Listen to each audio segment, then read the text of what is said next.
Hello everyone. Welcome to For Nurses Preparation YouTube channel. I am Neeraj Kumar Kathal.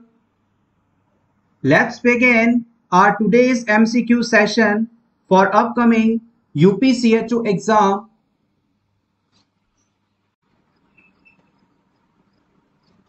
First question is, इन चारों options में से जो option आपको गलत लगे उसे सेलेक्ट करना है। ऑप्शन 1 कहता है मीजल्स वैक्सीन 9 महीने की उम्र पर लगाया जाता है। ऑप्शन 2 कहता है हेपेटाइटिस बी वैक्सीन जन्म के समय 1 महीने की उम्र पर 6 महीने की उम्र पर लगाया जाता है और इसकी डोज 0.5 ml होती है। ऑप्शन 3 कहता है बीसीजी वैक्सीन जो है वो इंट्राडर्मल रूट से लगाया जाता है, जन्म के समय लगाया जाता है, डोज इसकी 0.05 होती है और टीबी से बचाता है। ऑप्शन 4 कहता है rota virus vaccine intranasal root से एडमिनिस्टर किया जाता है। कौन सा ऑप्शन इन चारों में से सही नहीं है उसे आपको सेलेक्ट करना है। सीएचओ एग्जाम्स के लिए इम्यूनाइजेशन से बहुत सारे क्वेश्चंस हर साल पूछे जाते हैं। इस टॉपिक को आप कंप्लीटली प्रिपेयर करें।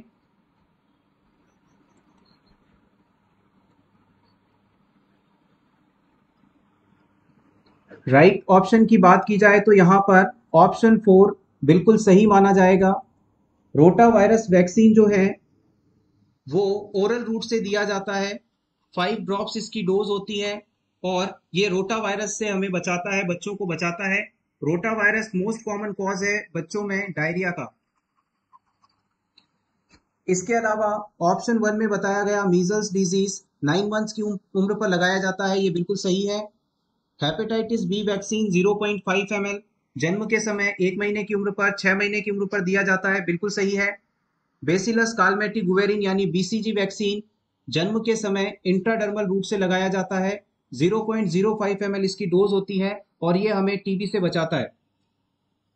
यहाँ पर मीजल्स डिजीज और बीसीजी के जो वैक्सीन हैं उन्हें तैयार करते समय लगाने से पहले डिसॉल्व किया जाता है, डाइल्यूएंट उनमें मिक्स किया जाता है, इन्हें रिकॉन्स्टिट्यूएंट किया जाता है और किस वैक्सीन में क्या इस्तेमाल किया जाता है ये क्वेश्चन प्रीवियसली पूछा गया है।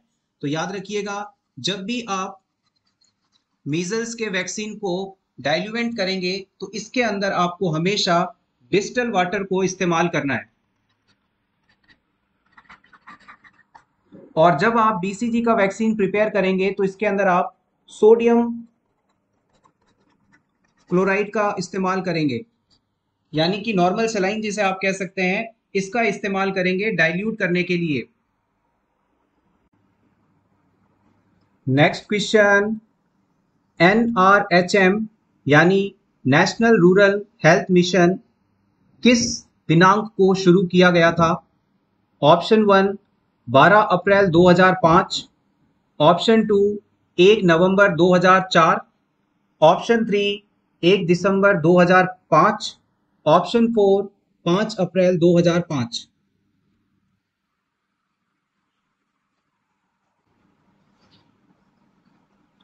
Option 1 is correct here. NRHM 12 अप्रैल 2005 को स्टार्ट किया गया था। Next question, external respiration is, external respiration किसे कहा जाता है। Option 1 exchange of gases between the blood and the cells, option 2 exchange of gases between blood and the lungs, option 3 combining oxygen with hemoglobin to form oxyhemoglobin, option 4 transportation of oxygen from lungs to tissue।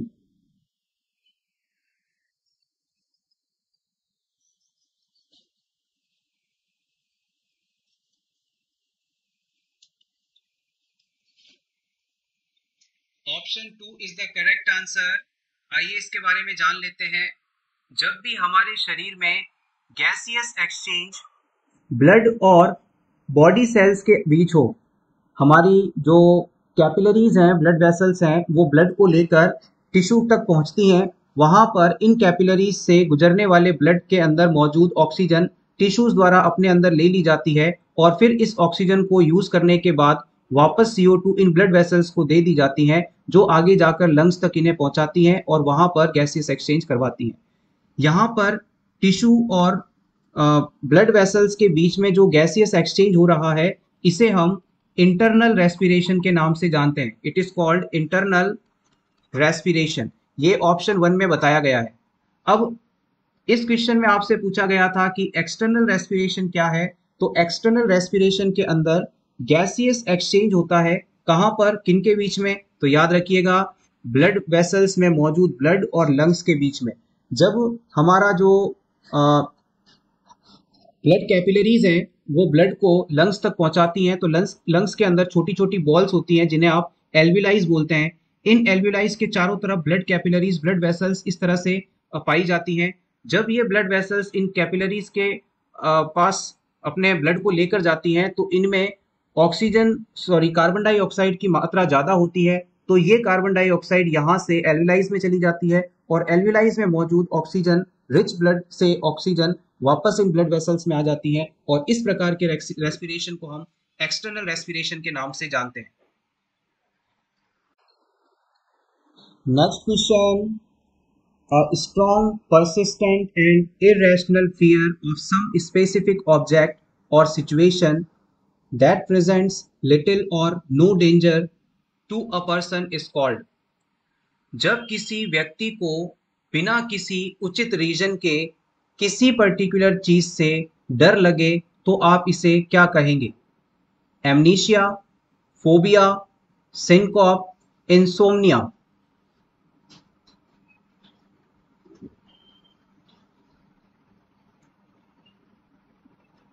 The right answer is option B.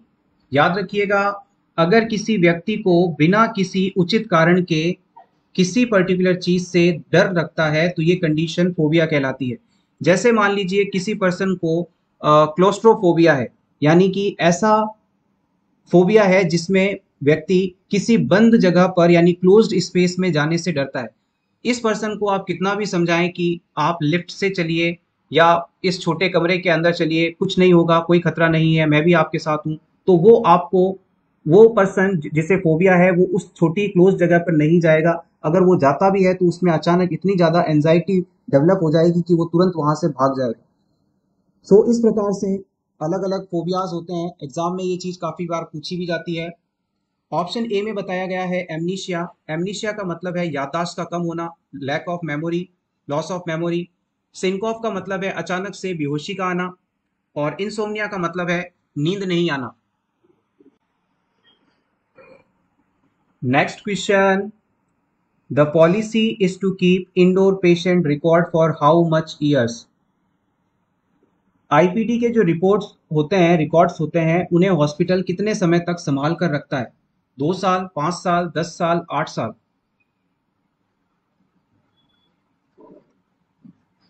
Yes, exactly. IPD के जो records हैं उसे लगभग 10 साल तक संभाल कर रखना होता है। Option 3 is correct here. यहाँ पर 3 चीजें हैं। अगर आपसे पूछ लिया जाए कि आउट पेशेंट डिपार्टमेंट के रिकॉर्ड्स को हॉस्पिटल कितने साल तक संभालता है तो आप बताएंगे 5 ईयर्स तक। आपसे यदि पूछ लिया जाए इन पेशेंट डिपार्टमेंट यानी पेशेंट हॉस्पिटल में भर्ती रहा है तो इस रिकॉर्ड को हॉस्पिटल कितने समय तक संभाल कर रखता है, तो ये लगभग 10 साल तक। और अगर कोई मेडिको लीगल केस आया और उसकी आपने केयर की तो इसके रिकॉर्ड को हॉस्पिटल लगभग 15 साल तक संभाल कर रखता है। तो ये चीजें आपसे पूछी जा सकती हैं। Next question, universal attitude of human foetus is. Human foetus का एटीट्यूड नॉर्मली कैसा होता है यह आपको बताना है। एटीट्यूड का मतलब यहां पर है कि जब बच्चा वुम्ब में होता है तो बच्चे के बॉडी पार्ट्स का उसी की बॉडी के दूसरे पार्ट्स के साथ कैसी पोजीशन है, इस चीज को आप एटीट्यूड कहते हैं। आपके ऑप्शंस हैं high extended, option 2 some time extended some time flexed, option 3 flexion, option 4 extended.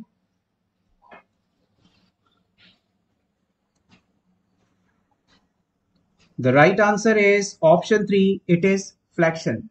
Flexion शब्द का अगर आप सिंपल मीनिंग समझें तो याद रखने के लिए आप इसे मान लीजिए फोल्डेड, यानी कि जब भी कोई चीज मुड़ी होती है, फोल्ड हुई हुई होती है, तो आप इसे फ्लेक्शन कहेंगे। बच्चा जब वुम में होता है तो उसकी गर्दन नीचे की तरफ झुकी रहती है, उसकी हाथ जो है कोहनी से मुड़े रहते हैं, हिप जॉइंट भी फ्लेक्स्ड होता है, नी जॉइंट भी फ्लेक्स्ड होता है, तो हम कह सकते हैं कि universal attitude of foetus is flexion.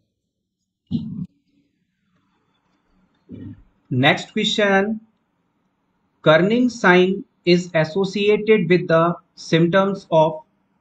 Corning sign किस डिजीज में देखने को मिलते हैं? Option A meningitis, option B appendicitis, option C encephalitis, option D vertebral prolapse.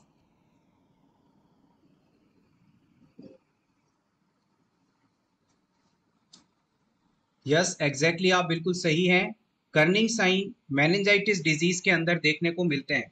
Meningitis disease का मतलब है कि अगर किसी व्यक्ति की ब्रेन और स्पाइनल कॉर्ड को चारों तरफ से कवर करने वाली लेयर्स, जिसे आप मेनिंजेस कहते हैं, उसमें इन्फेक्शन और इन्फ्लामेशन हो जाए तो ये कंडीशन मेनिंजाइटिस के नाम से जानी जाती है। मेनिंजाइटिस कंडीशन को आइडेंटिफाई करने के लिए दो इंपॉर्टेंट साइंस देखे जाते हैं। पहला होता है कर्निंग साइन और दूसरा होता है ब्रुजिन्स्की साइन।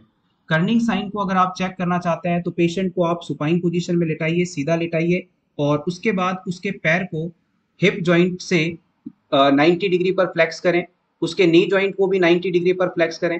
अब ऐसा करते, इस पोजीशन में पेशेंट को रखने के बाद आप जब इस पेशेंट के पैर को एक्सटेंड करेंगे, यानी कि वापस सीधा करने की कोशिश करेंगे, तो इस पोजीशन से पैर जब सीधा करेंगे आप, तो पेशेंट को घुटने के नीचे, पैर के पीछे जो हैमस्ट्रिंग मसल्स होती हैं वहां पर पेन होगा।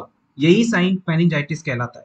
पेशेंट को सीधा लिटाकर जब आप उसके पैर को कूल्हे और घुटने के जॉइंट से मोड़कर रखेंगे और फिर धीरे धीरे जब आप अपने हाथों से उसे सीधा करने की कोशिश करेंगे तो पेशेंट के हैमस्ट्रिंग मसल्स में पेन होगा। अगर ये पेन है तो इसका मतलब पेशेंट में कर्निंग साइन पॉजिटिव है और पेशेंट को मेनिंजाइटिस कंडीशन है।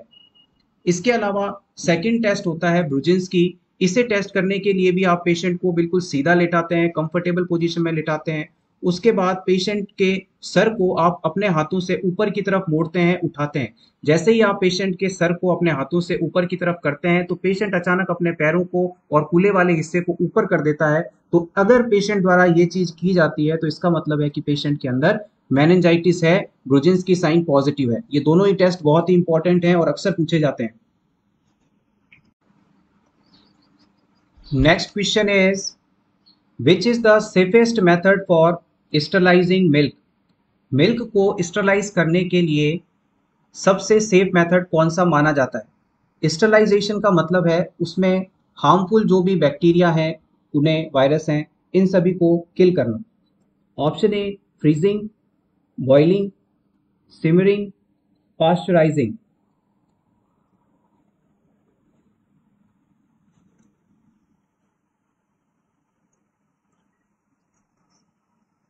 Option D is correct answer, pasteurization. Pasteurizing बोल दीजिए या फिर इसे आप पास्चराइजेशन के नाम से भी जानते हैं। कॉन्सेप्ट ये कहता है, अगर आप मिल्क को एक सर्टेन टाइम के लिए हाई टेम्परेचर तक गर्म करें और फिर अचानक बिल्कुल ठंडा कर दें तो इससे दूध के अंदर जितने भी बैक्टीरिया आदि हैं वो किल हो जाएंगे और दूध पीने योग्य हो जाएगा। अलग अलग टेक्निक्स इस्तेमाल की जाती हैं, अलग अलग टेम्परेचर ड्यूरेशन होता है, लेकिन कॉन्सेप्ट यही है कि दूध को अचानक बहुत ज़्यादा गर्म किया और फिर ठंडा कर दिया, इसे पास्चराइजेशन आप कहेंगे। Next question, permanent method of contraception. इन चारों ऑप्शंस में से परमानेंट मेथड ऑफ कॉन्ट्रासेप्शन कौन सा है, ये आपको सेलेक्ट करना है। Option A copper device, option B condom, option C vasectomy, option D birth pills.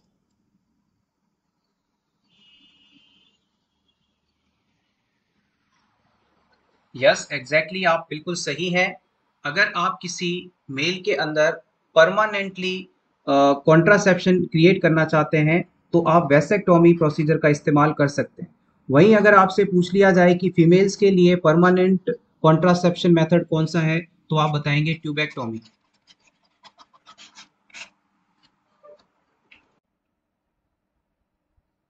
Next question, difficulty in achieving and maintaining balance, gross और fine motor in coordination is called. Simply कहें तो अगर कोई व्यक्ति normal तरीके से चल नहीं पा रहा है, लड़खड़ाता हुआ चल रहा है, तो इस सिचुएशन को आप क्या कहेंगे? Dysthanasia, ataxia, diplegia, spasticity.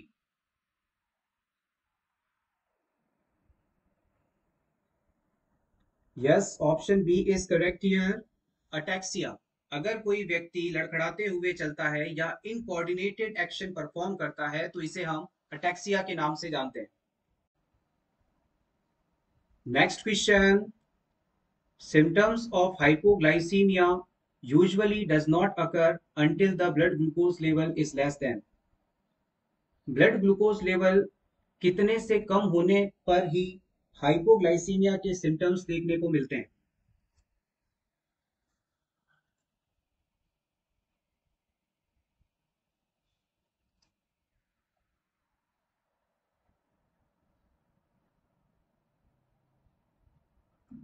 Option B is correct here. अगर आपसे पूछ लिया जाए कि नॉर्मल ब्लड ग्लूकोज लेवल कितना होता है तो आप बताएंगे 70 से 110 mg पर डीएल। और अगर आपसे पूछ लिया जाए कि हाइपोग्लाइसीमिया के सिम्टम्स कब अपीयर होंगे तो आप बताएंगे जब तक ब्लड ग्लूकोज लेवल 60 mg पर डीएल तक है, तब तक कोई भी सिम्टम हाइपोग्लाइसीमिया का यानी लो ब्लड ग्लूकोज का नहीं शो होगा। जैसे ही ब्लड ग्लूकोज लेवल 60 mg पर डीएल से कम हुआ, सिम्टम्स आने लग जाएंगे। Next question, in an acute episode of hypoglycemia, patient should be given immediately। अगर किसी पेशेंट में अचानक लो ब्लड ग्लूकोज लेवल हो जाता है तो इस सिचुएशन को ट्रीट करने के लिए आप तुरंत क्या देंगे? फास्ट एक्टिंग शुगर देंगे, लो सोडियम साल्ट देंगे, वाटर देंगे या हाई फैट डाइट देंगे? यस, आप सभी बिल्कुल सही हैं। अगर शरीर में ग्लूकोज की कमी हुई है, शुगर की कमी हुई है, तो हम उसके इलाज के लिए शुगर ही देंगे। जब भी पेशेंट हाइपोग्लाइसीमिया की स्टेट में होता है तो हमें उसे सिंपल शुगर देने चाहिए या सिंपल कार्बोहाइड्रेट्स देने चाहिए, ताकि ये तुरंत बॉडी में जाकर एब्जॉर्ब हो जाए और ब्लड ग्लूकोज लेवल को बढ़ा सके, नॉर्मल कर सके। इस सिचुएशन में आप चाहें तो फ्रूट जूस दे सकते हैं, हार्ड कैंडी दे सकते हैं, हनी दे सकते हैं। ये सभी फास्ट एक्टिंग शुगर्स हैं। इसके अलावा अगर मान लीजिए आपका पेशेंट बेहोश हो गया है तो इस सिचुएशन में आप 50% डेक्सट्रोज इंट्रावीनस रूट से दे सकते हैं। और अगर पेशेंट कॉन्शियस स्टेट में है तो आप सबक्यूटेनियस या आईएम रूट से ग्लूकेगॉन इंजेक्शन भी दे सकते हैं। Next question, most common complication of a patient on insulin therapy. Type 1 diabetes mellitus के ट्रीटमेंट के लिए हम इंसुलिन थेरेपी का इस्तेमाल करते हैं। जो लोग इंसुलिन ले रहे हैं उनमें सबसे ज्यादा होने वाला कॉम्प्लिकेशन कौन सा है, ये आपको बताना है।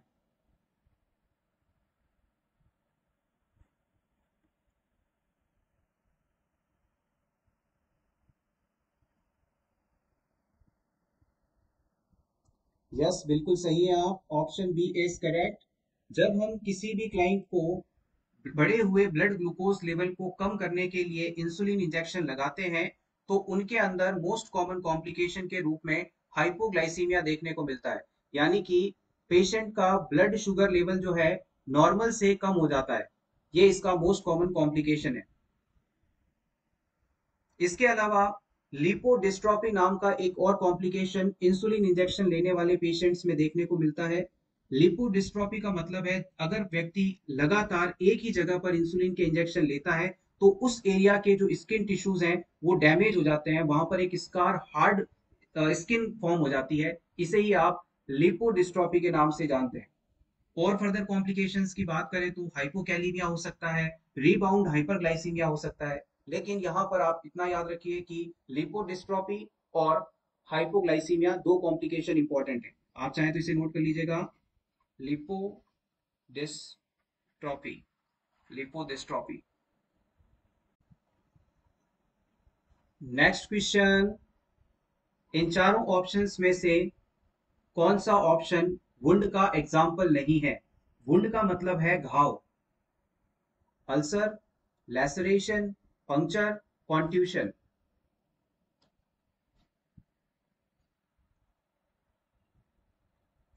The right answer is option D, contusion. Wound का मतलब है कि ऐसा कोई डैमेज जिसमें शरीर की स्किन जो है कट गई है और ब्लड निकल चुका है, या फिर घाव बन गया है, गड्ढा बन गया है, सिंपली कहें तो ये वुंड होता है। कॉन्ट्यूशन के अंदर क्या होता है कि जब हमारे शरीर के किसी हिस्से पर किसी ब्लंट ऑब्जेक्ट से इंजरी हो और उस हिस्से के स्किन के नीचे मौजूद ब्लड वेसल्स फट जाएं, लेकिन ऊपर की स्किन नहीं फटे, ब्लड वेसल्स फट जाएं जिसके कारण उस हिस्से पर नीला निशान पड़ जाए, काला निशान पड़ जाए, तो ये कॉन्ट्यूशन कहलाता है। कॉन्ट्यूशन एक ऐसा टाइप की इंजरी है जिसमें स्किन फटती नहीं है, लेकिन चोट के कारण स्किन के नीचे की ब्लड वेसल्स रप्चर हो जाती है, जिससे वहां ब्लीडिंग होती है और वो हिस्सा नीला पड़ जाता है। इसके अलावा अल्सर, लेसरेशन, पंक्चर, ये सभी घाव हैं जिसमें स्किन फट जाती है और वो एरिया ओपन नजर आता है।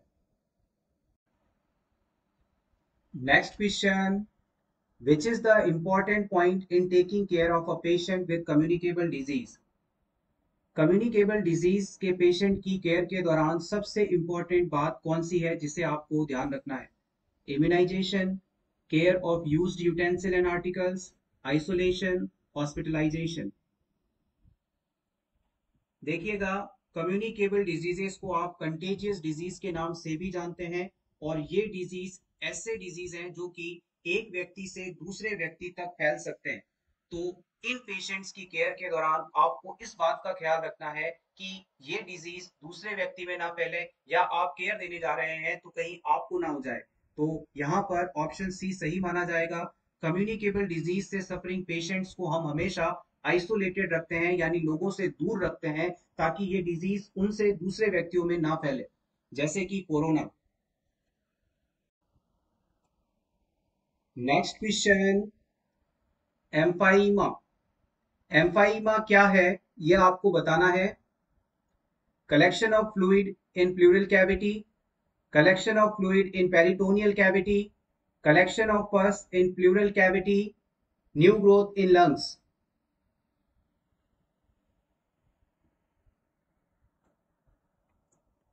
The right answer is option C, collection of pus in pleural cavity। हमारे लंग्स और चेस्ट वॉल के बीच के स्पेस को हम प्लूरल कैविटी के नाम से जानते हैं, और अगर इसमें पस का कलेक्शन हो जाए तो ये कंडीशन एम्फाइमा कहलाती है। Next question, non parental hepatitis किसे कहा जाता है? आपको उस हेपेटाइटिस टाइप का नाम सेलेक्ट करना है जो कि नॉन पेरेंटल रूट से ट्रांसमिट होता है। काफी कंफ्यूज करने वाला क्वेश्चन है, फोकस रहिएगा और सबसे पहले पता करिएगा कि इस नॉन पेरेंटल शब्द का मीनिंग क्या है। अगर आप इसका मीनिंग समझ गए तो मुझे लगता है कि आप इसका आंसर जरूर कर पाएंगे, और अगर आपने इसे नहीं सही तरीके से समझा तो डेफिनेटली आप आंसर गलत करेंगे। आइए इस चीज को थोड़ा समझ लेते हैं। सबसे पहली बात कि हेपेटाइटिस क्या है। हेपेटाइटिस का मतलब होता है लीवर में इन्फ्लामेशन का होना। अगर हमारे लीवर में कोई इंजरी हो जाए, किसी टॉक्सिक ड्रग का इंजेक्शन कर लिया जाए, या फिर कोई वायरल इंफेक्शन हो जाए, तो इसके कारण लीवर में इन्फ्लामेशन आ जाए, तो ये कंडीशन हेपेटाइटिस कहलाती है। जब लीवर में सूजन आएगी, इन्फ्लामेशन होगी, तो लीवर अपना काम भी प्रॉपरली नहीं कर पाएगा और बॉडी इससे डिस्टर्ब हो जाएगी, बॉडी के फंक्शंस अल्टर हो जाएंगे। हेपेटाइटिस के अगर आपसे टाइप पूछ लिए जाएं तो आप बताएंगे hepatitis A, B, C, D और ई। हेपेटाइटिस के ये 5 टाइप्स होते हैं, ए बी सी डी ई। इसमें से जो हेपेटाइटिस ए है और हेपेटाइटिस ई है, ये दोनों ही कंटेमिनेटेड फूड और वाटर से फैलते हैं। कंटेमिनेटेड फूड एंड वाटर के थ्रू ये ट्रांसमिट होते हैं, फैलते हैं। तो हम इसे कह सकते हैं कि ये फीको ओरल रूट से ट्रांसमिट होते हैं, या फिर आप इसे कह सकते हैं कि ये एंट्रल रूट से ट्रांसमिट होते हैं, कहा जा सकता है, कोई प्रॉब्लम नहीं। हेपेटाइटिस ए और हेपेटाइटिस ई ऐसे हेपेटाइटिस के टाइप हैं जिनमें जो पॉजिटिव ऑर्गेनिज्म है, इनका जो वायरस है वो गंदा खाना और गंदे पानी के थ्रू बॉडी में फैलता है, एंटर होता है, और इसी कारण से इसे हम फीको ओरल रूट या एंट्रल रूट से फैलने वाले हेपेटाइटिस कह सकते हैं। इसके अलावा हेपेटाइटिस के जो दूसरे टाइप्स हैं जैसे बी, सी और डी, ये सभी जो है ये ब्लड, बॉडी सिक्रीशन आदि के थ्रू ट्रांसमिट होता है। जैसे कि हेपेटाइटिस सी को आप पोस्ट ट्रांसफ्यूजनल हेपेटाइटिस के नाम से जानते हैं, यानी कि ये ब्लड ट्रांसफ्यूज करने के बाद होता है। हेपेटाइटिस बी को आप सीरम हेपेटाइटिस के नाम से जानते हैं। तो यहाँ पर ये जो है ये बॉडी सिक्रीशन और ब्लड के थ्रू फैल रहे हैं, इनमें जीआईटी का कहीं पर भी इन्वॉल्वमेंट नहीं है। ना तो ये वायरस ओरल रूट से बॉडी में जा रहा है, ना ही ये रेक्टम या एनएस के थ्रू बॉडी में एंटर हो रहा है। तो हम कह सकते हैं कि ये सभी एंट्रल रूट के अलावा रूट से बॉडी में एंटर हो रहे हैं। तो एंटर रूट के अलावा जो भी सब्सटेंस बॉडी के अंदर जिस रूट से एंट्री लेते हैं उसे हम पैर एंट्रल रूट के नाम से जानते हैं। पैर का PAR शब्द का मतलब होता है के अलावा, यानी कि एंट्रल रूट के अलावा, जीआईटी रूट के अलावा बॉडी में ये वायरस किसी और रूट से एंट्री ले रहा है। अब आप इस क्वेश्चन का आंसर बिल्कुल सही दे पाएंगे ऐसा मैं मानता हूं। यस, अब आप आंसर करिएगा, कमेंट सेक्शन में आंसर जरूर बताइएगा आप। Right answer is option D. यहां पर अब गौर कीजिएगा, नॉन पेरेंटल हेपेटाइटिस, हमने आपको अभी बताया था कि पेरेंटल शब्द का क्या मीनिंग है। पेरेंटल शब्द का मतलब है कि ऐसा कोई रूट जिसमें जीआईटी का इन्वॉल्वमेंट नहीं हो, गैस्ट्रो इंटेस्टाइनल ट्रैक्ट का इन्वॉल्वमेंट नहीं हो, चाहे वो ब्लड हो सकता है या फिर बॉडी सिक्रीशंस हो सकते हैं, या फिर IMIV रूट हो सकता है, सबक्यूटेनियस रूट हो सकता है, ये सभी पेरेंटल रूट हैं। लेकिन इस पेरेंटल रूट के आगे अब नॉन लिखा है, तो नॉन का क्या मीनिंग हो गया? इसका मतलब हो गया कि इन सभी रूट के अलावा, तो इन सभी रूट के अलावा क्या बचा? GIT वाला रूट, फीको ओरल वाला रूट, इसलिए हेपेटाइटिस ए और ई को हमने सही आंसर माना। ये प्रीवियस एग्जाम में क्वेश्चन पूछा गया था और जब बच्चों से बात की गई तो उन्होंने इस नॉन पेरेंटल शब्द को ना समझ पाने के कारण इस क्वेश्चन को बहुत ही इजी क्वेश्चन को गलत कर दिया। तो इस तरह की मिस्टेक ना करें, क्वेश्चन को समझें और फिर आंसर करें। Next question, a patient who have undergone thyroidectomy suddenly develops sign and symptoms of tetany, the management is। आपने अपने पेशेंट के थायराइड ग्लैंड को सर्जरी द्वारा रिमूव कर दिया, यानी कि थायराइडेक्टोमी प्रोसीजर कर दिया, और इस प्रोसीजर के बाद उस पेशेंट में टिटेनी सिम्टम्स आने लगे, यानी मसल स्पाज्म आने लगे। तो इस सिचुएशन में मैनेजमेंट के लिए आप क्या करेंगे? कैल्सिटोनिन देंगे, विटामिन डी देंगे, IV कैल्शियम ग्लूकोनेट देंगे, सोडियम बाइकार्बोनेट देंगे।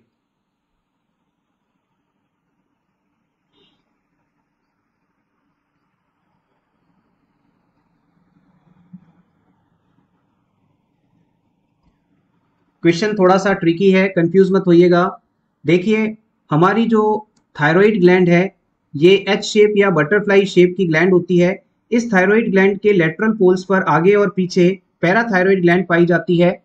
इस पैराथायराइड ग्लैंड के द्वारा पैराथायराइड हार्मोन का सिक्रीशन किया जाता है, और इस पैराथायराइड हार्मोन का काम होता है कि जैसे ही हमारे ब्लड के अंदर कैल्शियम की कमी हो तो तुरंत ये बोन से कैल्शियम को निकाल कर ब्लड में भेज देता है। जब हम पेशेंट के अंदर थायराइडेक्टोमी प्रोसीजर करते हैं तो कभी कभी पैराथायराइड ग्लैंड्स भी थायराइड ग्लैंड के साथ निकल जाती हैं, सर्जरी द्वारा हटा दी जाती है। इस सिचुएशन में अब पैराथायराइड हार्मोन की शरीर में कमी हो गई है। अब पेशेंट की बॉडी के अंदर, ब्लड के अंदर कैल्शियम की मात्रा कम होने लगी। तो अब पैराथायराइड ग्लैंड नहीं है तो पैराथायराइड हार्मोन भी नहीं है, तो अब कौन ब्लड के अंदर कैल्शियम की कमी को पूरा करेगा? तो इस सिचुएशन में लगातार पेशेंट की बॉडी के अंदर कैल्शियम की कमी होने लगती है, और कैल्शियम की कमी के बाद टिटेनी जैसी फाइंडिंग देखने को मिलती है। तो इस सिचुएशन को यदि आपको अब ट्रीट करना है तो आपके पास ऑप्शन बचता है कि आप इमीडिएटली क्लाइंट को कैल्शियम दे दें, ये कैल्शियम ब्लड में पहुंचेगा और सिम्टम्स ठीक हो जाएंगे। तो आईवी कैल्शियम ग्लूकोनेट का एडमिनिस्ट्रेशन करके हम पेशेंट तक कैल्शियम पहुंचा देते हैं और पेशेंट को इससे रिलीफ मिल जाता है।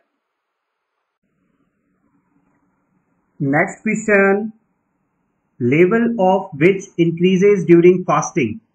जब हम फास्ट करते हैं, व्रत रखते हैं या लंबे समय तक कुछ नहीं खाते हैं, तो इस सिचुएशन में हमारे शरीर में किस चीज का लेवल बढ़ने लगता है? Glucose, ketone bodies, amino acid, fatty acids.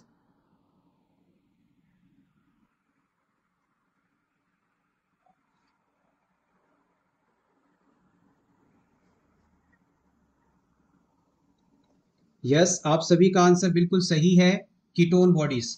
जब हम लंबे समय तक खाना नहीं खाते हैं, व्रत रखते हैं, फास्टिंग स्टेट में होते हैं, तो उस सिचुएशन में हमारे शरीर में ग्लूकोज की कमी होने लगती है, कार्बोहाइड्रेट की कमी होने लगती है, और जैसे ही ग्लूकोज का अभाव होता है, लीवर में मौजूद ग्लाइकोजन तुरंत ग्लूकोज में कन्वर्ट होता है और शरीर उसका इस्तेमाल कर लेता है। अब मान लीजिए ये ग्लाइकोजन भी खत्म हो गया, तो इसके बाद फैट हमारी बॉडी में एनर्जी बनाने के लिए इस्तेमाल होने लगता है, और जितना ज्यादा फैट इस्तेमाल करके हमारी बॉडी ग्लूकोज का निर्माण करती है, वेस्ट के रूप में कीटोन बॉडीज का भी बढ़ने लग जाता है, और कीटोन बॉडीज हमारे शरीर में बढ़ जाती है, और इसी कंडीशन को हम डायबिटिक कीटोएसिडोसिस के नाम से भी जानते हैं। कीटोन बॉडीज का नंबर बढ़ने से फ्रूटी ब्रीथ देखने को मिलती है। Next question, which vitamin deficiency in antenatal period is associated with congenital neural tube defect? किस विटामिन की कमी के कारण, किस सब्सटेंस की कमी के कारण बच्चों में न्यूरल ट्यूब डिफेक्ट्स हो सकते हैं, एनटीडीज हो सकते हैं? विटामिन के, विटामिन डी, थायमीन या फॉलिक एसिड? यस, एग्जैक्टली, आप सभी बिल्कुल सही हैं। Option D, folic acid. Folic acid को हम विटामिन B9 के नाम से भी जानते हैं, also known as vitamin B9।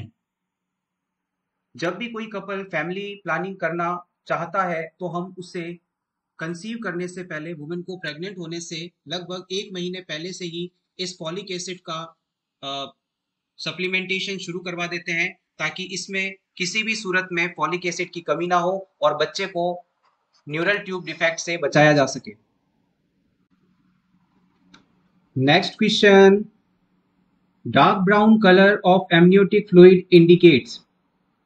अगर किसी वुमेन का amniotic fluid dark brown colour का है, तो इससे हमें क्या पता चलता है?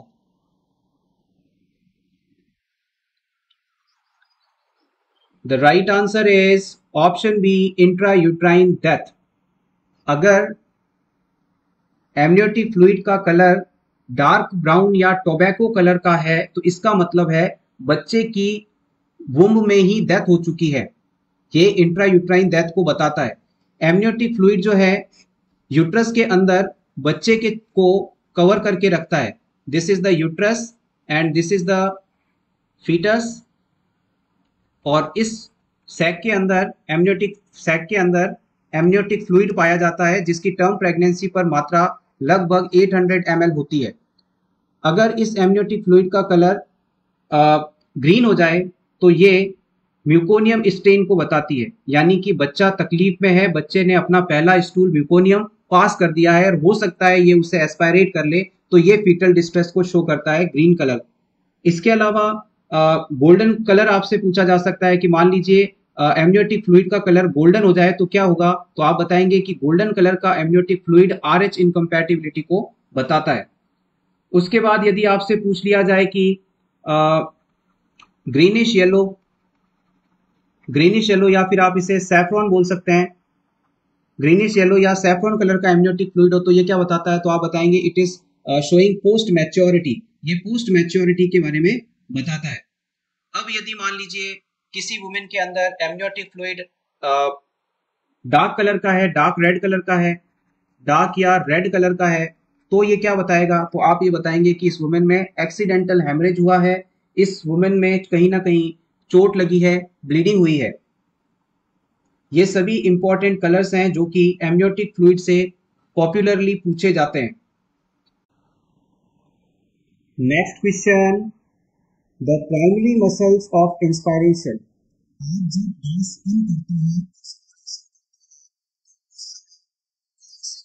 इस प्रोसेस में मुख्य रूप से इस्तेमाल होते हैं, ये आपको बताना है।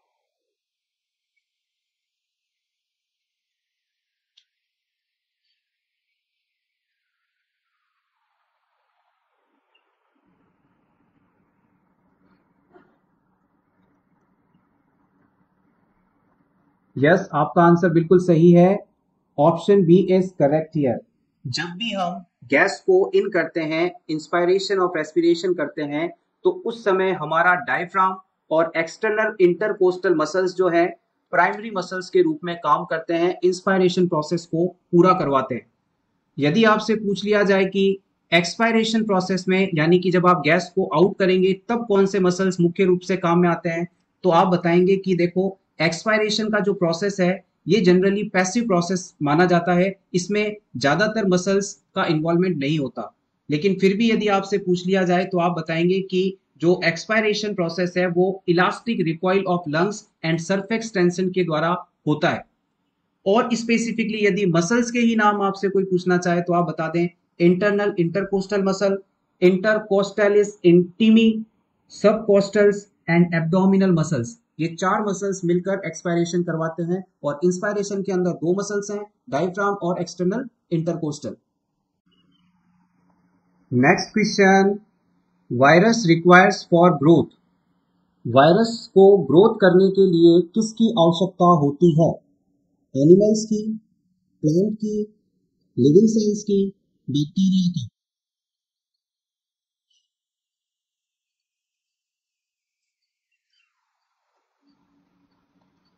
The right answer is option C. आपने छोटी क्लासेस में इस बात को पढ़ा होगा कि वायरस को हम लिविंग और नॉन लिविंग पर्सन्स के बीच की चेन के रूप में मानते हैं। यानी कि वायरस अगर सेल से बाहर है तो ये नॉन लिविंग है, निर्जीव है, और जैसे ही इसे कोई लिविंग सेल मिली, ये एक्टिवेट होकर अपनी संख्या बढ़ाने लगता है, यानी कि ये जीवित हो जाता है, लिविंग हो जाता है। तो हम कह सकते हैं कि वायरस को ग्रो करने के लिए लिविंग सेल की आवश्यकता होती है। Next question, Karman type catheter is used in condition. Karman catheter किस सिचुएशन में इस्तेमाल किया जाता है?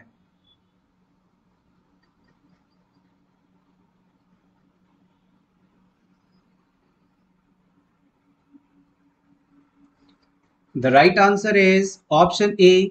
जब हम एबॉर्शन करवाते हैं तो एबॉर्शन में रिस्क ऑफ परफोरेशन से बचने के लिए इस कारामाइन कैनुला का इस्तेमाल किया जाता है।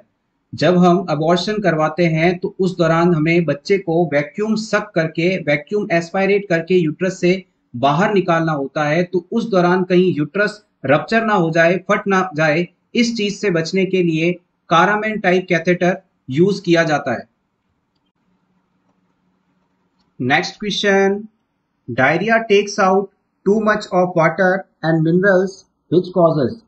डायरिया होने के बाद पर्सन के शरीर से पानी और मिनरल्स बाहर निकल जाते हैं, इससे कौन सी कंडीशन होती है?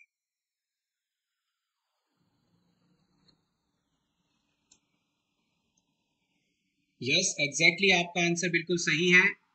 यहाँ पर डिहाइड्रेशन डेवलप होगा। वाटर और मिनरल्स के लॉस के बाद डिहाइड्रेशन कंडीशन डेवलप होगी।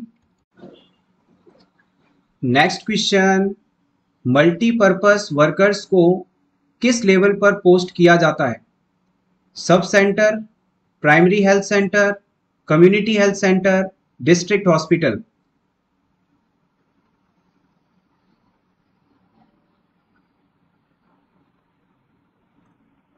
Option one is correct. Multipurpose workers ऐसे वर्कर्स होते हैं जो मल्टीपल टास्क को कर सकते हैं, यानी एक आदमी कई सारे काम कर सकता है, उसे ही हम मल्टीपर्पस वर्कर्स के नाम से जानते हैं। ये मल्टीपर्पस वर्कर मेल भी हो सकते हैं, फीमेल भी हो सकते हैं, और इन्हें सब सेंटर्स पर अपॉइंट किया जाता है। Next question, full form of MMA।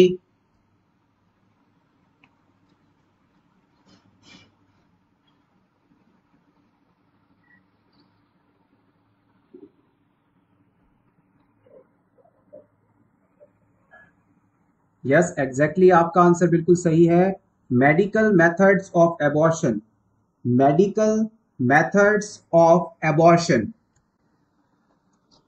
Next question, recommended drugs used in MMA, medical method of abortion में कौन सी ड्रग्स इस्तेमाल की जाती हैं?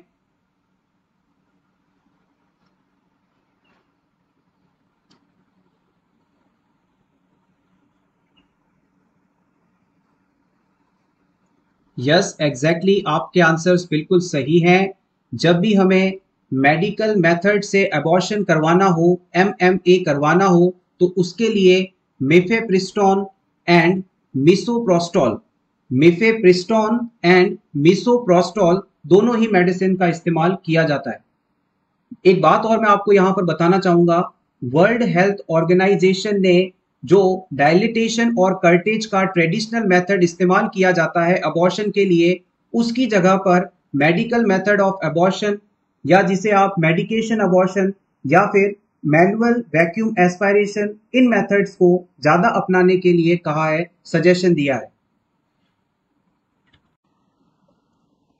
Next question, two contraindications of MMA, medical method of abortion के लिए दो कॉन्ट्रा इंडिकेशंस कौन कौन से हैं?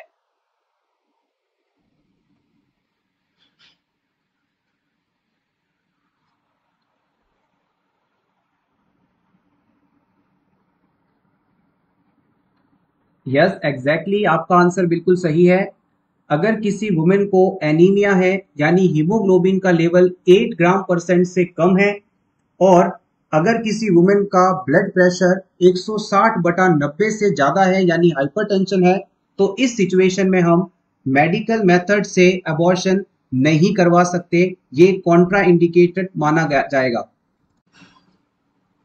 Next question, vasodilatation of blood vessels of skin causes, अगर हमारे ब्लड वेसल्स डायलेट हो जाएं यानी नॉर्मल से काफी ज्यादा फैल जाएं, तो इससे क्या होगा?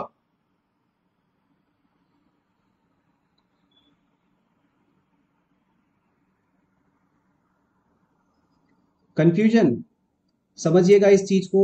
जैसे मान लीजिए एक तो ये आपकी ब्लड वेसल है, और अब आपकी ब्लड वेसल किसी वजह से डायलेट हो गई है, यानी कि इसका जो आकार है नॉर्मल से कई गुना ज्यादा बढ़ चुका है, डायलेशन हो गया। अब जब ये ब्लड वेसल हमारे स्किन के टच में थी, तो इससे कम हीट बाहर जा पा रही थी। अब स्किन, ये ब्लड वेसल का इतना बड़ा हिस्सा स्किन के कांटेक्ट में है, तो हीट का जो लॉस है वो बढ़ जाएगा। हीट का जो लॉस है वो बढ़ जाएगा, तो हम कह सकते हैं कि अगर ब्लड वेसल्स में डायलिटेशन होता है तो ज्यादा सरफेस एरिया स्किन के कांटेक्ट में आएगा, और इससे हीट का लॉस भी ज्यादा देखा जाएगा। Option 2 is correct here. So everyone, ये था हमारा आज का वीडियो। होपफुली आपको ये सभी क्वेश्चंस अच्छे लगे होंगे, हेल्पफुल लगे होंगे। अगर वीडियो अच्छा लगा हो तो प्लीज वीडियो को लाइक कर दीजिएगा, और इसी तरह से और क्वेश्चंस देखने के लिए for nurses preparation YouTube channel को जरूर सब्सक्राइब करें, और अपकमिंग CHO एग्जाम्स के लिए बेस्ट ऑफ लक।